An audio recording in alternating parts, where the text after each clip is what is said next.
So before this video starts, I want to disclose that everything I talk about in this is going to be in the description below, just through an Amazon affiliate link. I mean, if you buy it off of that link, I get maybe $3 per like $100 or something like that. If you don't feel like giving me that, that's chill. I don't care. Just search it up yourself on Amazon after clicking the link, and I mean, you're good. If you feel like supporting the channel without using any extra money, that is there for you also. Today we're going to be talking about what supplements you should be taking and when you should be taking them. And before I start naming all these things that you might not know what they are, I want to make sure you guys know what to look for and what to stay away from. So we're going to go over those things first. If you want to skip this, if you think you already know everything I'm about to say, that's chill. But first off, we're going to talk about what you should be avoiding when looking for supplements. Anything that claims to do more than the average supplement more than likely is bullshit and is just trying to get you to buy their product over another company's. So examples of this is just like creatine, HCl. It's a different quote unquote like strand of creatine, but in reality, you're only ever going to need creatine monohydrate. The same thing kind of goes with like whey protein. Some companies like to say that like, oh, this whey protein is going to build you 10 times more muscle compared to the standard one. No, it's not. Simple fact is, if there is any sort of benefit from getting, let's say, company X versus company Y, the benefit that you're getting out of that is too small to really notice. They're going to try to just upcharge you on the fact that you're getting a quote unquote premium fucking supplement, you know, when in reality, I mean, you can pay $20 less and get 99.1% of the benefits that you would get if you didn't buy that one company's product. Another thing is testosterone boosting supplements. There are certain vitamins and certain foods and stuff you can eat to try to help boost your testosterone production and things like that. But for the most part, there's no real way to boost your testosterone other than just injecting it. Like I said, you can adapt certain habits, you can do all these certain things, but at the end of the day, like, you're still going to have a normal person's amount of testosterone. A lot of times when companies are making this quote unquote like testosterone supplement, they'll put like natural testosterone booster, but in reality it's just like some veggies, some fucking certain vitamins that are just gonna naturally boost your testosterone production and will just try to speed up your body's like hormone production. Which, if you really need that, like, let's say you're doing everything you need to, but your testosterone is still low, you can try that out, sure.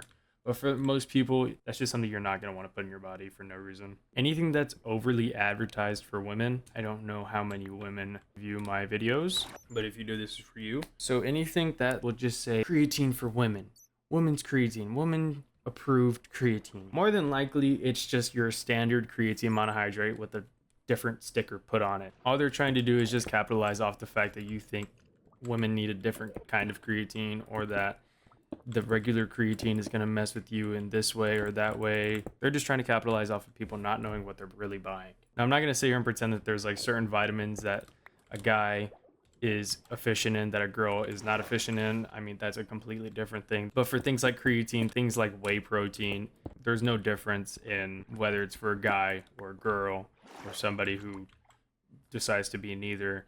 It is all the same.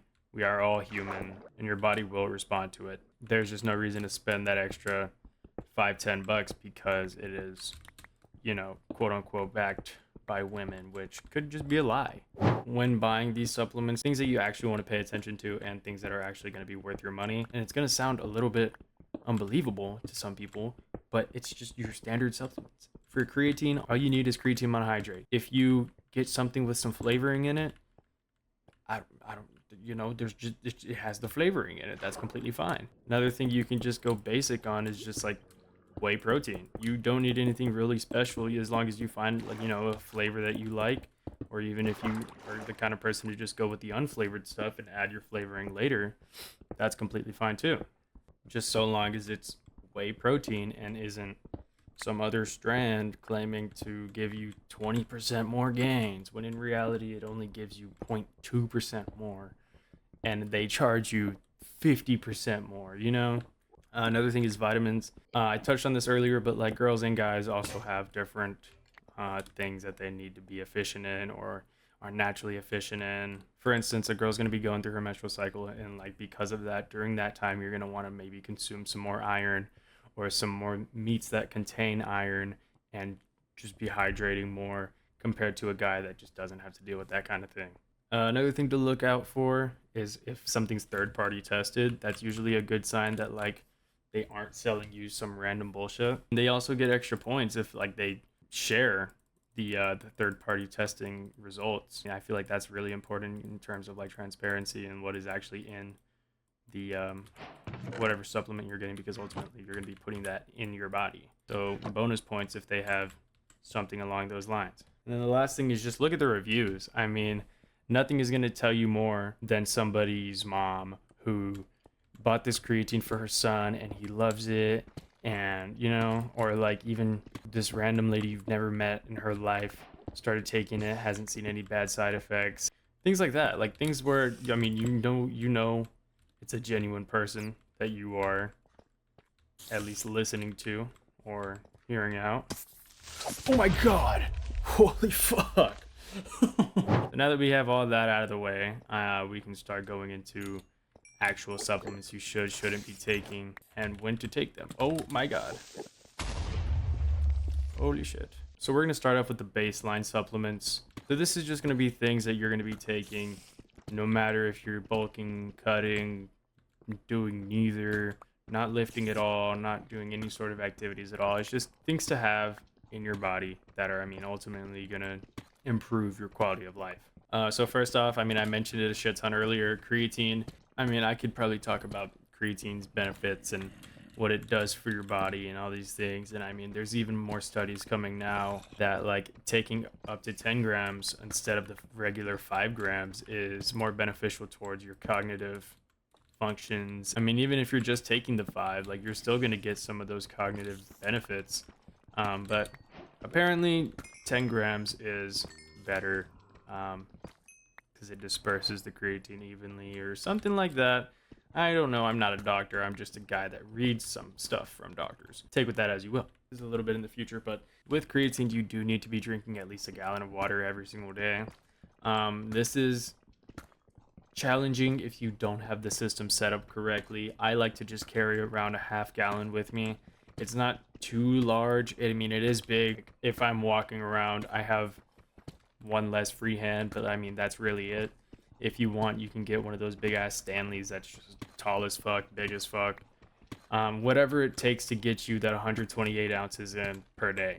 I try to drink a gallon and a half ish, just because that's just my personal preference. But if you're drinking around a gallon, you should be fine. What that creatine is going to do is just help you retain some more water in your muscles and just overall help with recovery, endurance, everything like that. Like I said earlier, if you want to look more into it, you can go on the internet and look for those papers that are published by actual doctors and not some 20-year-old engineering student. I'll put in the description which water jug I use. If I can't find it, I'll put something similar. You can get the ones that like tell you what amount of water you should have, you know, at what time during the day. I mean, I used to have one of those, but you don't really ever follow it. So, I mean, it's just good to have. Ooh, diamonds. And then you have, I mean, the classic just multivitamin. This is going to make sure that everything you're missing out on with your food is getting hit at least a little bit. Things like even vitamin D, vitamin C, vitamin B12 sometimes will be thrown in there. I mean, there's all of these different kind of vitamins that you can really talk about for days. But ultimately, if you get a good multivitamin that you know has what you need in there, I mean, just look on the back of the label, make sure it has the vitamins you need, and you're chilling. It's your multivitamin. Okay, so now we're back here at the diamonds. Next thing is fish oil. This is just going to help your overall heart health. If you're doing something like a pescatarian diet, you usually don't need this kind of stuff. But for anybody else, I mean, you're not eating enough fish every single day to consume enough fish oil. At least not as much as like a supplement is going to be giving you. So it's always good to take fish oil, whether you're lifting or just going about your normal life. Those are our baseline supplements. That's everything that you're going to be taking no matter what you're doing. So we're going to be getting into our maybes, which is just like a very case based. And if you want certain benefits, you can also stack these on with those baseline ones. So the first one, you've probably heard it get thrown around, but it's ashwagandha. So what this is going to do for you, it's going to help mitigate stress and overall emotion regulation, I guess. With this, there are a little bit of like testosterone boosting properties. The only thing is like it lowers your cortisol because you're not as stressed, and which ultimately is going to help your body produce more testosterone. Along with that, not to be getting into some weird topics, but your boners are going to get a little harder. Keep it straight up. You're just going to notice it, like your blood is just going to flow more efficiently, and you might just get more random boners more often, and that's chill. Just don't go like jerking off while you're in the middle of your fucking calculus class. Some people like to pretend like it numbs all your feelings and like, oh, you don't really know what's going on, all this stuff. For the most part, it doesn't. The only thing is like sometimes you tend to see yourself more on autopilot, which is just your body's fucking flow state. And because your body isn't producing as much stress hormones, your body isn't going to react as harshly to certain like stress hormone inducers, you know? Or little shit that usually pisses you off, you probably won't have an effect on you because your cortisol isn't built up like how it used to be. Moving on. Lion's mane is from some sort of fungi. It's mainly for cognitive and like focusing, and a lot of people recently have been talking about it and taking it, and like they say they have seen benefits. I used to take it a little while ago, and I mean, from what I remember, it did help me focus and just be a little bit more locked in during certain times. But I mean, that could all be a placebo. So if you want to try it out, you can. If you don't want to try it out, nobody's telling you have to. Nitric oxide is mainly just something for blood flow. I've been seeing it a little bit floating around on TikTok, but it is mainly just for blood flow. If you want to have a good pump a certain day or anything like that, I mean, go ahead. But for the most part, it's not needed at all. Something that I would say is needed are these next two that we're going to be talking about. But the reason they're in the maybes section is because they aren't like an everyday supplement like creatine or. So first, I mean, we mentioned it earlier again, whey protein. It's always good to just have a tub of whey protein for whenever you haven't hit your protein at the end of the night and you just need a shake.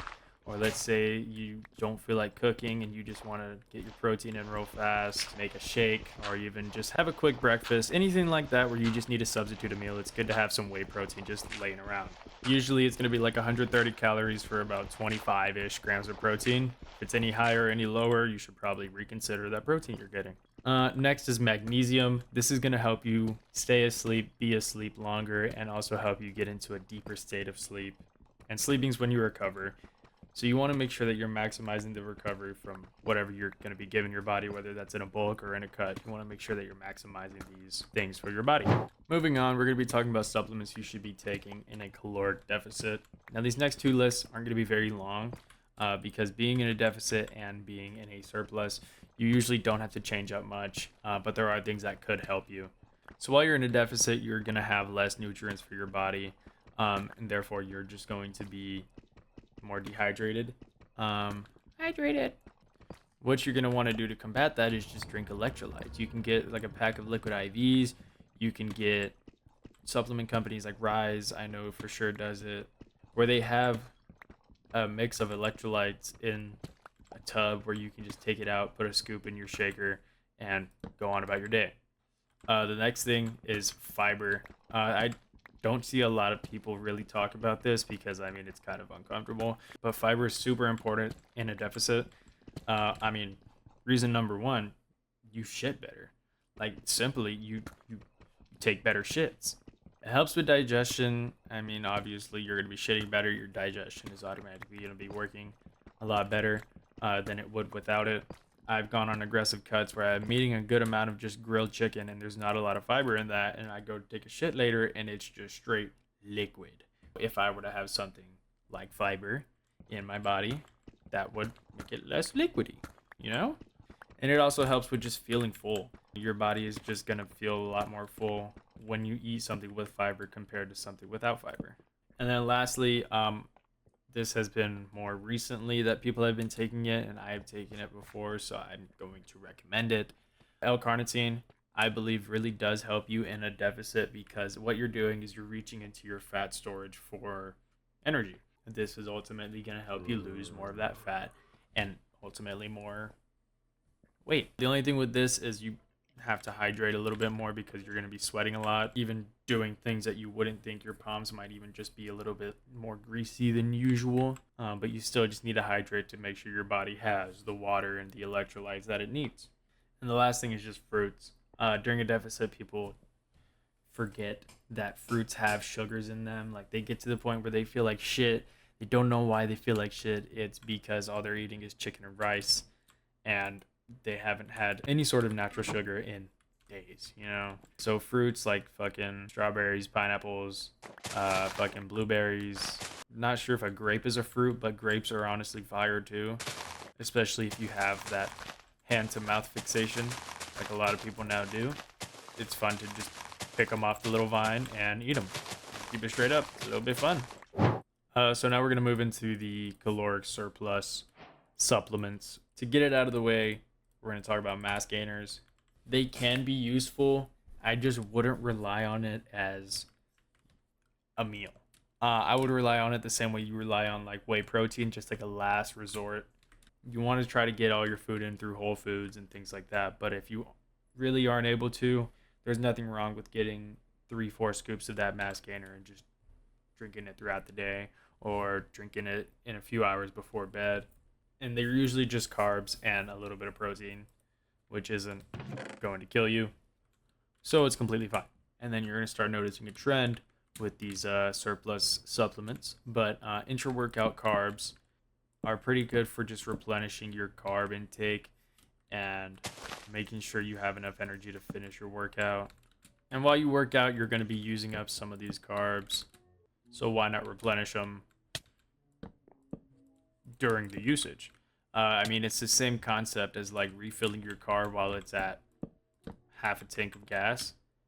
Because it's like, yeah, you still have half a tank of gas. You can still get to where you need to go, no problem.